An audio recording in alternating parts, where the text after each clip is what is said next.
Hello అండి అందరికీ. రీసెంట్గా AP deputy CM Pawan Kalyan గారు నటించిన హరహర వీరమల్లు సినిమా రిలీజ్ అవ్వడానికి సిద్ధంగా ఉంది. ఈ మూవీ రిలీజ్ డేట్ కూడా అనౌన్స్మెంట్ చేశారు. కానీ ఈ హరహర వీరమల్లు పవన్ కళ్యాణ్ గారు నటించిన సినిమా రోజు థియేటర్లు టోటల్గా బంద్ అవ్వడానికి సిద్ధంగా ఉన్నాయి. ఈ పవన్ కళ్యాణ్ గారు నటించిన హరహర వీరమల్లు సినిమాని అడ్డుకోవడానికి కొంతమంది టాలీవుడ్ ప్రొడ్యూసర్స్, బడా ప్రొడ్యూసర్స్ ఈ సినిమా రోజున థియేటర్లు బంద్ చేయడానికి సిద్ధంగా ఉన్నారు. దానికి కారణం కూడా లేకపోలేదు. పవన్ కళ్యాణ్ గారు సినిమా ఇండస్ట్రీకి కొన్ని మంచి పనులు కూడా చేశారు, కొంతమందికి హెల్ప్ కూడా చేశారు. అయినా కానీ పవన్ కళ్యాణ్ గారి సినిమా వస్తుందని తెలిసి కూడా ఆ రోజున థియేటర్లు బంద్ చేయబోతున్నారు అని టాలీవుడ్లో టాక్ కూడా వినిపిస్తుంది.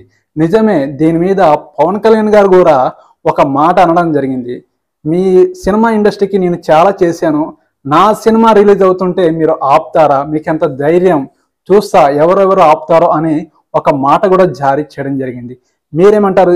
పవన్ కళ్యాణ్ గారి సినిమా ఆగుతుందంటే, రిలీజ్ రోజు థియేటర్లు బంద్ అవుతున్నాయంటే ఫ్యాన్స్ ఊరుకుంటారా? ఫ్యాన్స్ మాత్రం ఊరుకోరు.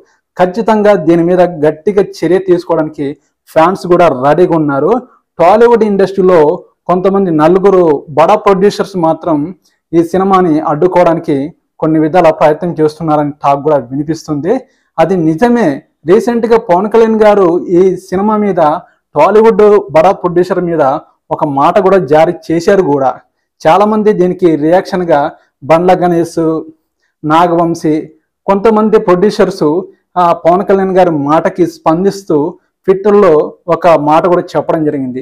మీ సినిమాని ఎవరైతే ఆపుతున్నారో వాళ్ళకు కూడా కొంచెం మీరు టాలీవుడ్కి చేసిన మంచి పనులు గుర్తుంచుకొని మీ సినిమాని ఆపకుండా ఉండాలని కొన్ని మంచి ట్వీట్ కూడా చేయడం జరిగింది.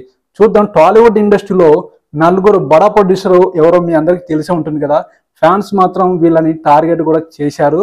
ఖచ్చితంగా పవన్ కళ్యాణ్ గారి సినిమా రోజున థియేటర్లు బంద్ చేస్తే ఖచ్చితంగా ఫ్యాన్స్ మాత్రం గట్టి చర్య తీసుకుంటారని చాలామంది అనుకుంటున్నారు. మీరేమంటారు? కామెంట్ సెక్షన్లో కామెంట్ చేయండి. ఈ వీడియోకి ఒక లైక్ చేయండి. నా ఛానల్ని సబ్స్క్రైబ్ చేయండి. ఓకేనండి, బాయ్.